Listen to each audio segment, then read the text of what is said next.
How indeed. But a better question might be, why? I mean, isn't that the whole purpose of HDR photography? To produce an unnatural look? Oh, the allure of HDR photography. If done right, you can turn fairly ordinary photographs into breathtakingly original, high-contrast, eye-popping masterpieces. Somewhat similar to what the Bad Plus has done to this Stravinsky, The Rite of Spring. Let's hold on a minute here. HDR photography is a powerful tool, but sometimes you can stretch it a little bit too far. You can push the boundaries so far that they fall off the edge, or stretch them and maybe they crack or break. So beware of the software package that you use. It can fool you. Why do photographers produce such images? Because they can. Let me show you. Hold on, time out. I should give you a brief disclaimer. I'm not really providing a tutorial about Photomatix. If you want to get a good tutorial about this program, go to lynda.com. It's an excellent series and well worth the money. And if you lucked out like I did, you may even be able to get it free from your local library system. Here's an image I took of an old crane in the forest. It's okay, I suppose. I took it mainly for the interesting use of the sunset here, but much more can be done with it. So I brought up Photomatix, which is the leading HDR program, and ran it through its paces using 5 images at different exposures. The result is kind of drab and definitely needs work. But here is a big temptation, particularly with people who purchase this program for the first month or so. In the right-hand column is a set of presets. Here's one to try. Wow, that's far out. Photomatix has named this preset grunge, probably after the type of music played by a grunge band. It's a big temptation, really, to push the boundaries of HDR photography a little too far. I've done it myself a number of times. But there are other ways of producing the dynamic range of a photograph without having it look like a hastily executed piece of graffiti. Back to the crane in the forest. You can see that this bit here is all kind of smudgy and kind of fragmented, unsatisfactory, but that's a side point. The contrast is bad. It's the initial default image that you get in tone mapping. So let's try something different. Let's try the exposure fusion option here. And I liked, that's okay, but again, it's not so good. It's the natural setting under fusion. We have these options also in the preset column. Let's try Painterly 5. I generally like to try a preset first just to kind of work around that. And it has a strength of about 8 up here. Let's bring it all the way to 10. And that really does enhance it, and it's gotten rid of the problem with the star.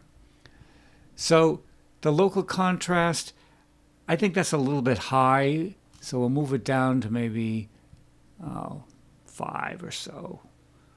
Maybe, yes, about 5.8. And that's the contrast of the midtones. Also, we need to look at the midtones here and see what we can get out of them. Well, maybe 5 isn't so bad. And the color saturation, that seems okay.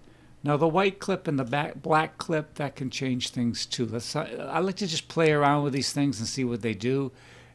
This doesn't do a whole lot, but you can see it's having some effect clipping the whites. The black clip does a little bit more. You see how it's kind of adding some contrast. It's clipping the blacks at the top here in this part of the image. So color saturation is probably at where I would like it. If we move it up any higher, it gets looking a little cartoonish. So maybe about there. Now you see we have an image that doesn't have any of that horrible haloing that you get in the skies. And we are pretty much opened up the shadows in these trees. And the image itself is pretty good with colors. So I think we're doing pretty well here. So if we click apply, we have an image here that looks pretty good in its fused state, but Photomatix gives us the option of using some other things here. I'm going to see what I can do with the shadows. Maybe fewer shadows or more shadows. That's, you see what that does? It gives it more of a contrast. The contrast curve is changing here. Oh, not too much.